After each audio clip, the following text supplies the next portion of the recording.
two major points, as we see them at Resonai, as major points in eventually enable the evolution of AR that we are all looking forward to.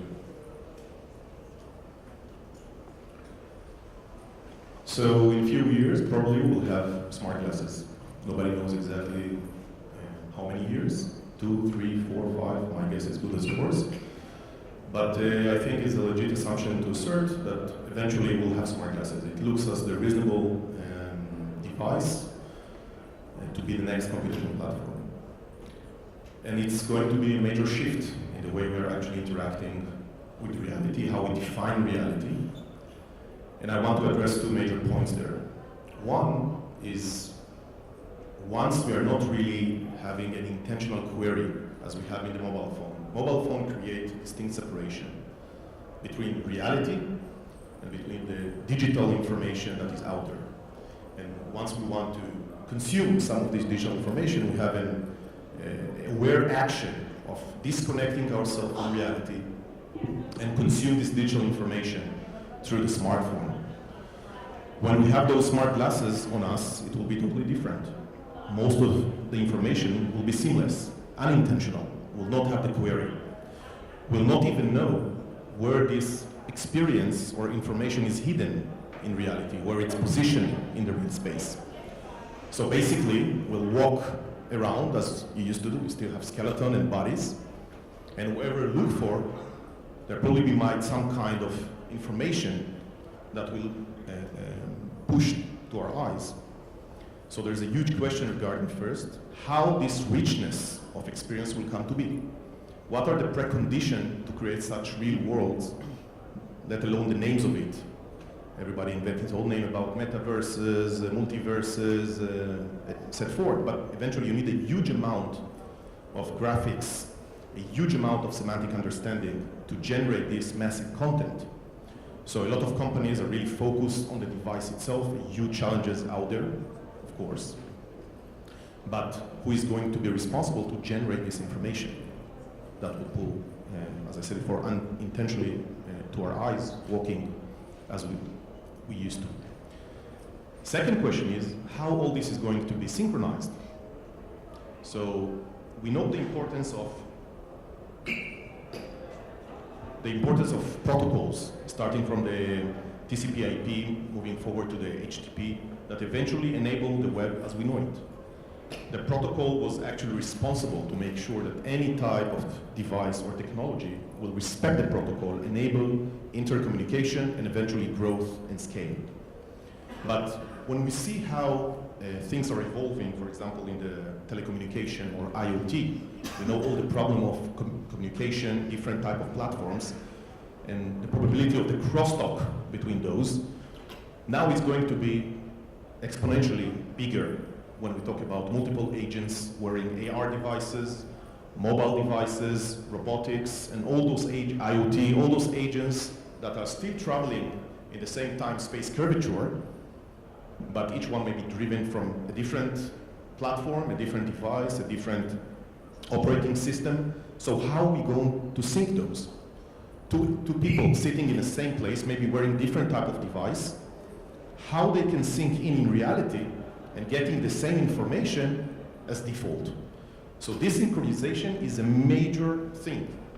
And you still don't see enough attention drives to how you actually sync those people cross devices, cross operating system, still living in the same time-space curvature and interacting with each other.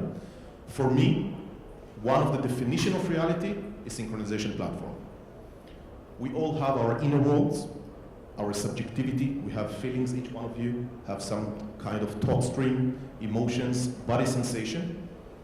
And for a single magical moment, we are sinking in together, forgetting all this, and living in a shared reality when we basically share the same mind, maybe the same emotion, and the same experience. So this magic, moving from the inner subjective experience to the outer subjective experience, is going to be really challenged when you have huge amount of digital information placed in reality in a very immersive way, but I'm not sure anymore what you are seeing through your glasses. So it simply changed the mere definition of what reality is. And this synchronization is something major that has to be the underlying effort beneath the device, beneath the operating system to support this behavior. So, these two major points, how we create actually this huge amount of content, how we create the business logic that enables this motivation to create content. So I want to introduce you what we actually did in Resonai to create a platform that will enable a business model for content generation. So basically, if you think about AR today, there are two different types of content. One is a very general, very, I would say, low quality type of experience, not necessarily the graphics behind, but the actual experience or the immersiveness of the AR. And you can see AR Core, AR Kit as having this surface or planes as the semantic creature that developer can address in developing the content. And of course, you get the universality of it. Okay, so each one that has an iPhone that is supported by those applications can go and you can respect persistency and you can see this something that behaves on the surface as the content, AR content that is displayed. So this is I would consider as the lower level that much scalability. It gives scalability, but is a very poor type of actual immersive AR content. And you don't see still the application that this is a must-have thing, the difference between AR or other aspect of content consumption. On the other hand, on the highest level, you see tailored specific graphics and interaction to a specific cavity. So take this room as an example. Let's say I want to create the most amazing immersive AR experience that I can do in this room. So I need, of course, to have a high-end mesh representation of point cloud of this room. Second, I need to have a very good semantic engine that extract the chair, but not only the chair as a concept, label it, oh, this is a chair. Understanding the geometry of the chairs, the material of the chairs, okay, how it will bounce back, throwing a ball to this chair. Basically the same thing that we are doing with our brain, understanding the semantics, and this is how we define what is real, what is not real. For us, we all agree if we see something that suddenly go from down to up, we'll question it whether if it's real. We see something that bounces back and create acceleration from a chair, oh, it's not real, okay? Because you cannot create an acceleration getting just the impact from something. So we have those semantic engine in our heads, understanding and interpreting reality, okay? So in order to have this type of immersive experience in this room, we need practically these high-level semantics, okay, to generate the most immersive type of experience. So this is the high end. It costs hundreds of thousands of dollars to create this type of immersive experience in this cavity. Okay? So how I, as a developer, will have the motivation and boldness to say, yeah, I'm taking this risk. Or somebody will pay me for that. Okay? But it's very difficult to scale the tailored experience to, and to make it scalable to other cavities or other spaces. So to motivate the content creation, we need a smart engine that can actually take content that is creating on a, let's say, game platform such as Unity, okay, that you design it based on, it was mentioned by Dedi, I think, in the previous talk. If you design it semantically, okay, the content creator built the concept of the experience based on simple semantic rules. He said, okay, maybe I need a chair, I need a ceiling, I need a floor, I need a carpet, I need a screen. And now I design some kind of immersive experience, respect those semantics, okay, in the abstract layer of the development environment. And now you need a mapping engine, okay, to the actually scanned environment that can now translate this written experience to a specific space, specific semantic. So now you can scale more complex environments that are designed on game platforms to any type of surrounding with a much higher semantic appreciation than just respecting surfaces or planes or even sofas and chairs and walls. Okay? You can even think about how the user, while scanning the interior, can assist you in add more relevant semantics to eventually make this matchmaking between the content that was created and the actual environment that the user is actually consuming right now. So this is what we actually did for several years now, trying to understand and realize semantics from the single object appreciation, to understand not only the classification, like you see a lot of deep learning type of classification methods, that you can, in high accuracy, detect a chair from an environment, but you want actually to have a pixel-based segmentation of the chair, realize the metrics of its features, and then can understand much better how this chair is functioning. Whether it has wheels, you can move it, or you cannot move it, you sit on it in a certain way, it has a certain center of mass that you should address when you want to create some kind of interaction. To have a very high precision, high resolution understanding the single object. This was our first effort. And basically what we did, we built a visual search engine. I want to show you the video. I can play it.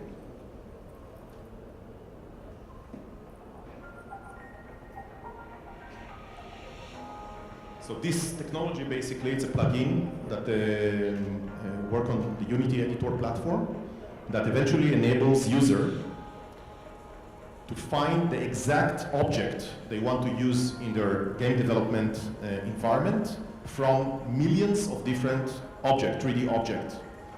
So you have a visual search engine. I invite you to all, if you are Unity developers, game developers, to find it out and start using it in terms of finding the assets that you want to use in your game platform.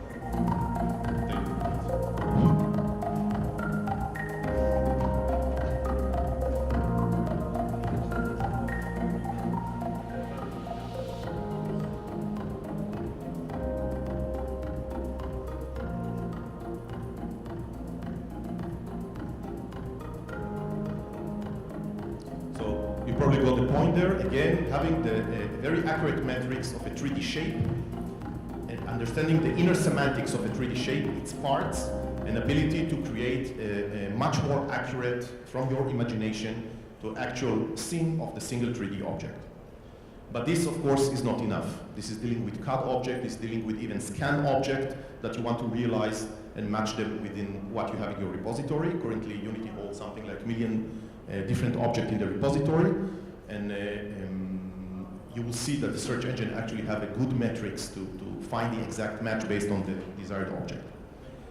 Second phase was trying to understand full sceneries. So as you've seen before, again in the previous talk, you see a lot going on in terms of point cloud generation, mesh reconstruction. So you have this huge, massive object that are mesh representation of the entire room or a point cloud of the entire room, and you want to realize which object are there, and you want to realize exactly their shape, their geometry, their spatial relations. So for that, there's two concepts that has to be bear in mind. One is segmentation, so you have this, you have to have the ability to segment the object from each other in a very accurate way, and this is a very, very complex task. And second, of course, is the recognition itself. So once you segment the objects, second phase is actually to recognize each one of the objects that are in this specific environment. So phase one is the scanning and reconstructing the mesh. Second phase is segmenting and understanding that those are different objects within the mesh. Third phase is each section that you dissected and segmented out, you query against the search engine, find, okay, this is the most similar chair that I have in the repository, the 3D model, to match in this existing real chair in reality. So this is the phases. We called it a project dollhouse, and we were enabled eventually to reach in a somewhat sterile environment. It's not like if things are blended into each other. It's a very difficult task. Everybody's working with that, Apple, Google, Magic Leap, I'm sure. Every company trying to achieve more and more capability of segmenting objects from each other to define them and to recognize them. We reach, I would say, unprecedented level for a while in terms of having those objects well segmented from the scene, and it gives us a lot of motivation to start moving to the next stage, what we call Project Vera, that I want to show you. So it's the first scalable platform from context-aware AR. It simply summarizes all the things we've just discussed. It's the ability to create content in a semantic platform, okay? Same like you do when you're planning a game, on a very abstract semantic representation. Our engine translates this experience into a real physical environment. So he is responsible for translating the experience to the real environment. The experience that was designed in an abstract environment to a real environment. So we're doing it by enabling user to actually scan their environment. Usually it takes something of a couple of seconds. Now we are utilizing 3D sensor. We are using the iPhone X front-facing camera to actually scan the environment up to 1.5, 2 meter distance. We create and reconstruct the mesh. Then we apply our segmentation and recognition technologies. Some of them are derived from deep neural network techniques. Some are own proprietary techniques that I showed you that applied for the single objects and the dollhouse project. And after we realize enough semantics, we are doing the matching between which type of experience actually matched to this specific environment. So I'll give you some examples, live examples of application that we can demonstrate already based on different hierarchy of complexity or semantic complexity. So just to go here again, this mesh segmentation of a different object existing in the mesh, then send each one of the objects realizing which object it is and exactly what are the definition, the 3D metrics, geometry that matching to this object. So not just the classification, but actual respect the geometry of it. This is done through the search engine, the recognition system. We have another step that you don't have to use in AR, you do use it in VR, it's the reconstruction scene. So think about, let's say I love this scene, the design of it, I want to scan it and import it to my game platform. I want to start by having this scene already segmented and realized. So this is a step that's called the reconstruction, utilized for virtualization and to build upon that the game or the experience I want. You don't have to actually deploy this stage. After you scan the environment, now you have all the experiences that you can unlock in this specific environment. So I'll show you several examples of how specific environments that having specific criteria, semantic criteria, so let's say they have table or they have a chair, how can they unlock specific type of experience that were designed not for this specific room? So one example relies on rather simple semantics, so several objects, and mesh, okay, accurate mesh.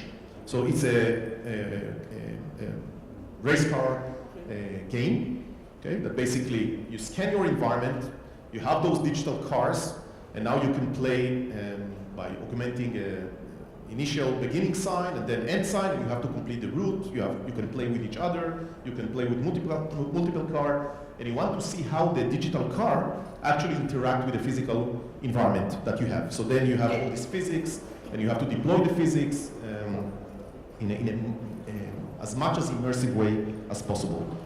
So let's see the example here.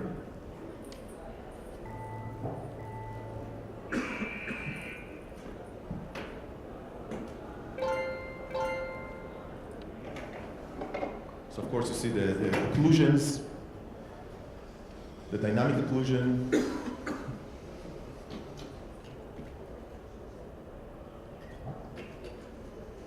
Here it's a nice example, I think, because the joystick of the controller is the mobile phone. So then you have something that is reasonable to argue that this is a good AR experience because you walk with the actual controller to immerse with the environment. So you see the accuracy of the mesh, so it's actually interact with this plant that is definitely there in reality.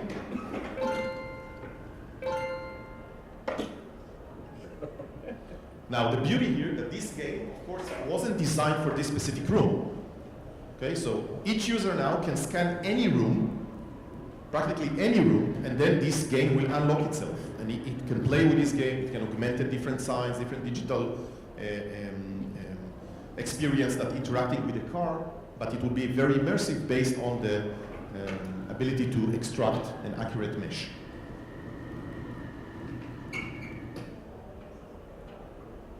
mission complete. So this is one example that actually utilizes simple semantics and the mesh extraction. Let's go to a more complex example. Okay, the mission here is to, you have Steve, let me introduce you, Steve the Turtle. Steve the Turtle is going to land from a portal implemented in the ceiling.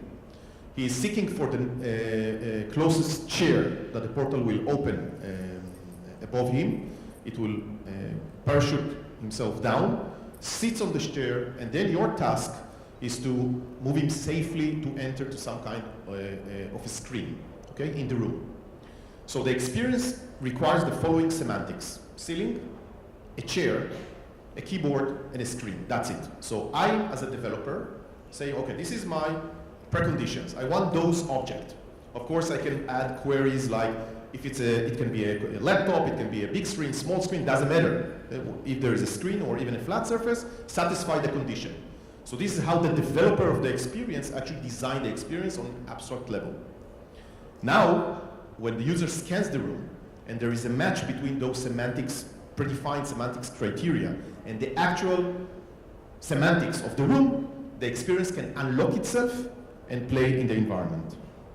The user, the gamer, okay, the one who plays the game, he has some kind of fence or trampoline to simply shift Steve over obstacles. If you cannot do it, he will fall down and crash, unfortunately. So let's see how it looks.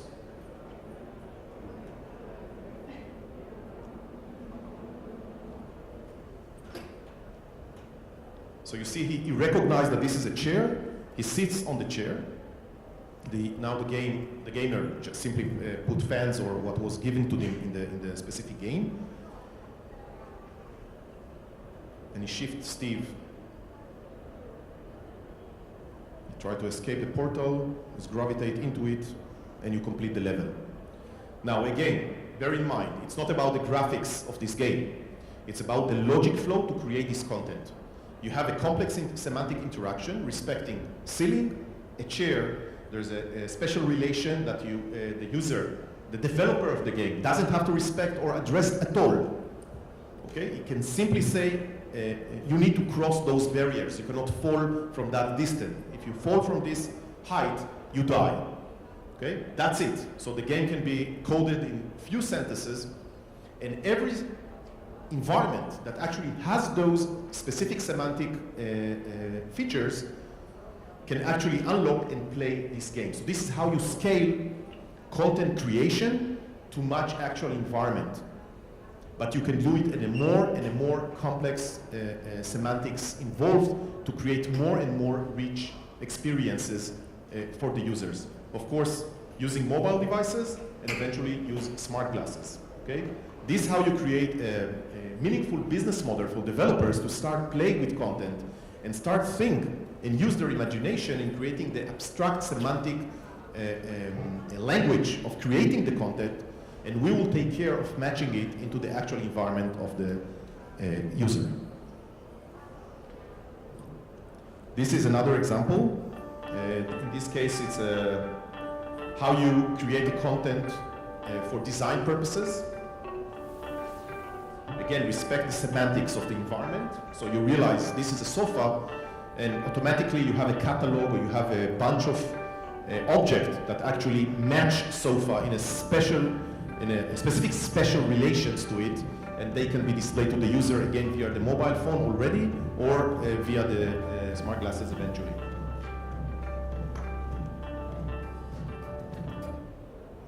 Okay, so this first part is emphasizing a significant point of how the world is going to create this huge amount of content that has to be immersive in one hand, has to be reasonable in terms of business model, motivation of creators to actually create this content, skipping the specific tailoring of the content to specific environment, because this doesn't scale. Big companies can pay huge amount of money to studios to create specific games, to create specific content. So you have App Store with 200 experiences, 300 experiences. This is not what is waiting ahead of us. We want to be in a situation that we are hanging out with our smart glasses, and doesn't matter where you look, you have an amazing richness of content that is in context, within context.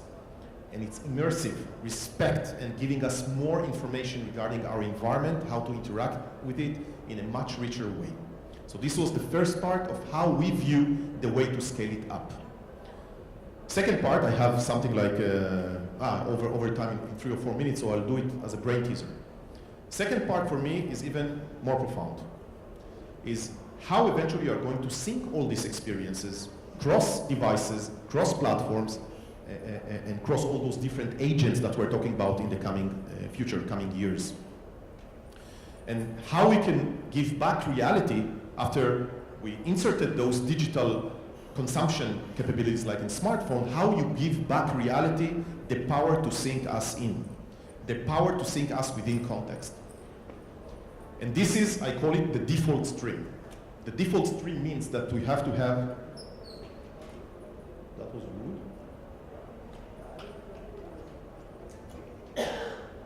The default stream means that wherever we are, doesn't matter which space we are at in a certain given moment, there will be a default stream of experiences, information for all of us, let alone, again, the device or the platform we're using. This is reality, this is how it works. We are sitting here in this room now, and there's a default stream of information that somebody was responsible to push to our eyes. He paid a lot of money to have this carpet specifically, this lighting, this object. This is the default stream that syncs us in. He has a responsibility to do it and utilize all the availability or things that he can do in order to do that. Now, of course, each one of us can rule over and going shift to our imagination, our interest, our thoughts, our feelings. We all have the control to go out and or into this default stream. Okay? So think about now that we all wear some kind of device, or we have mobile phone that we can unlock and experience different type of things that are existing here eventually, but we are blind to them, we are digitally blind to these experiences. Now we expose them, we unlock them. But we want to unlock them in a way that we can all witness it and share it when we are in the same place. We have to have it as a baseline of realization. Other than that, I'm not even sure that you see this red elephant that I'm seeing. So it will tear the fabric of what reality serves in its major instance. Okay? So this has to be resolved when the content is more and more rich and abundant. It will be more and more crucial to sync us in. Now, as users, you always have the control. You will always have the default to say, look, today I want to see only pink elephant. I don't want to see anything other than pink elephants. You can control this intentionally, but who is responsible for the default stream? In reality, everything has someone that is responsible for it, that he can now decide that instead of this rectangle, he wants to put a piece of art. There is somebody that can take this decision. It's not for us to decide. So how you create this, I think we have the answer, but I will not tell it now. So, of course, there will be a question like, who owns the sky? When a user actually has these smart glasses, and he walks down and then he looks at the sky, and this now sky become a canvas to have a huge amount of richness. Who will take ownership of the sky? Who will be in control of pushing AR experience to us using those smart glasses? Again, keeping the synchronization. So if I'm walking with my friend, okay, and look at the sky, we can still share the same experience, not dependent on the specific device that we are having. Thank you very much.